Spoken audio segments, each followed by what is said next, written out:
Eric Paul's in here with 9 to 5 Sports. Going to be getting to the fades here for the Fortinet Championship. That being said, I'm just going to kind of do a simple and easy approach for you guys to show you guys kind of why I'm fading these guys, especially for this tournament. There's a lot of guys that are a little bit priced up, kind of just due to name value, and I'll show you guys those players I'm going to be fading. So I'm just going to show you guys a simple approach that you can do kind of every week when you're trying to decide which players you don't want to be on. Let's just do it real quick. So, boom. Players that rank top 25 in the model or worse. We'll start off there. Hideki. If you guys want to play Hideki, you can. 3 straight make cuts on tour, I guess, if you will. But those were 3 straight no-cut events, and he did not finish well in any of them. Okay? 26 at the Tour Championship, bad. 46 at the BMW Championship, bad. Missed the cut here 2 years ago, bad. It was top 4 stat fit, that's fine. Just not someone I want to go crazy with here in terms of my lineups. Now, Sebastian Munoz is another guy that ranks top, not well, really.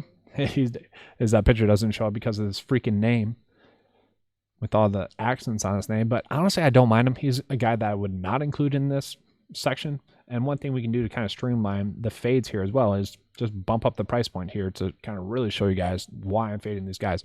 So that being said, let's just talk about Mark Leachman. Mark Leachman did finish 3rd here at this tournament last year. He's another one of those guys, though, hasn't exactly been playing well. Not the best staff in the field. Actually, he ranks 67th in the field. Now, that's a lot due to the fact that the tournaments that Mark Leachman typically plays in are going to be, tougher tournaments, higher caliber tournaments.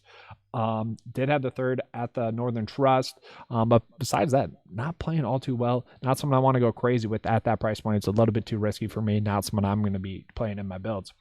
Kevin Na is kind of in that category with Sebastian Munoz, where they're in such good recent form that I'm kind of going to ignore the not so good stat fit or the not so good course history. So I'm not exactly going to be fading those two.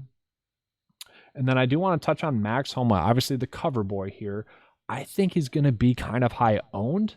And that's more or less why I want to fade him. Now, he hasn't been in the best recent form, and he's really one of the guys that when we talk about like checking all the boxes, not exactly doing that. 5 straight make cuts in a row, but not good finishes. And he ranks literally,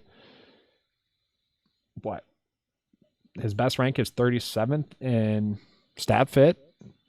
That's not something I want to go crazy with, although I could see him having a good week. But, this is all about, PGA DFS is all about selecting the players that give you the best chance to get 6 or 6 across the cut line, but also give you the best chance to have some upside as well. These are the players that I'm just not seeing that happen with this week.